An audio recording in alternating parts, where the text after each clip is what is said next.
وبعدين يا زعبل، انت ايه هتفضل قاعد كده؟ طب اعمل ايه؟ ايد على كتفك يا سمير، انا معايا مؤهل عالي. يا سيدي على عيني وعلى راسي المؤهل العالي بتاعك ده، بس المؤهل ده مش هيقبضك اخر الشهر. يعني عايزني اعمل ايه؟ اشتغل في غير تخصصي؟ يرضيك انت كده؟ يرضيك ده؟ احنا في بلد ظروفها صعبة والشغل مش حرام يا اخي. لا طبعا مش حرام، بس حرام اتعلم واشقى واخد مؤهل دراسي وعلقه على الحيطه. يا سيدي ما هو مش لوحدك، ثم دي حالة عامة مش في مصر بس، يمكن في معظم الدول يعني اتعلم وفي الاخر اشتغل حاجه تانية خالص؟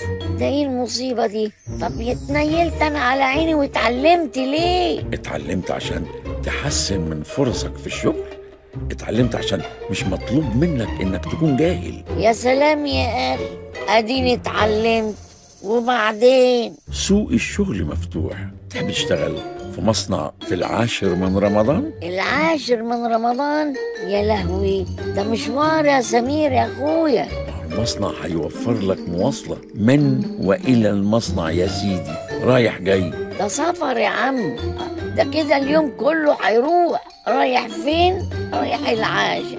جاي منين؟ جاي من العاشر. مش المهم انك تشتغل ولا احنا هنشترط يعني؟ مش بشترط، بس برضه مش لازم اسافر من محافظة لمحافظة عشان اشتغل. اللي عاوز يشتغل ما يهموش الشغل فين ولا بكام. بمناسبة بقى كام دي، يعني هاخد كده ان شاء الله كام في الشهر؟ مهما كان المرتب احسن بكتير من انك تاخد مصروفك من ابوك او من امك او تعيش على السلف.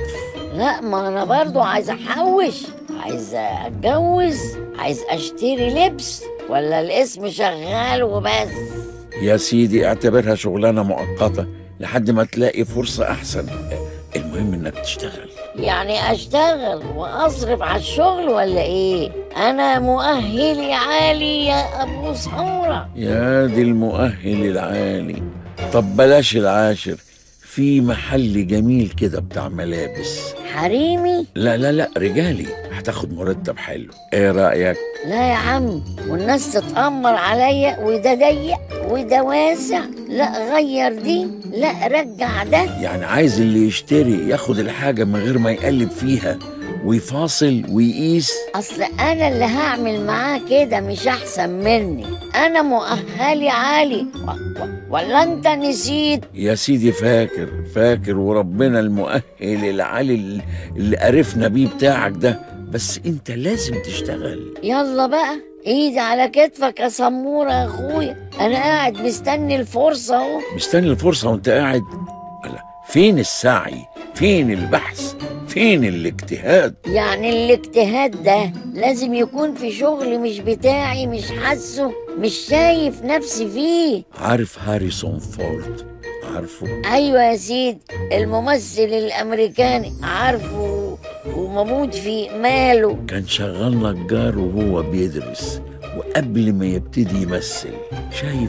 شايف الشغل مش عيب. بس ده بره يا سمورة، هنا الناس تقول بص شايف شغال ايه. وانت مالك ومال الناس؟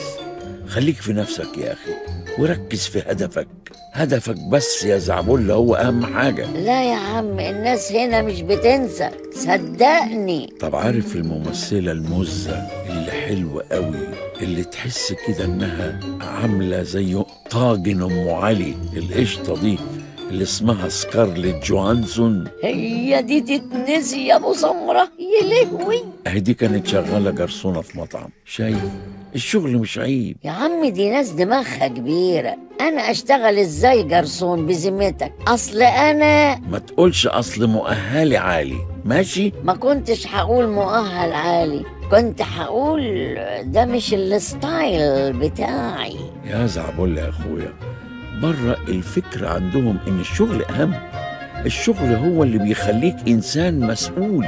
ما انا مسؤول وخلصت الكلية بتاعتي، الحكومة بقى تشغلني؟ حكومة مين يا زعبولة؟ احنا عايزين نقلل الموظفين وانت عايز تزودهم، وبره بيتعلموا ليه يا سيدي؟ عشان يبقى معاهم مؤهل عالي؟ طبعا لا.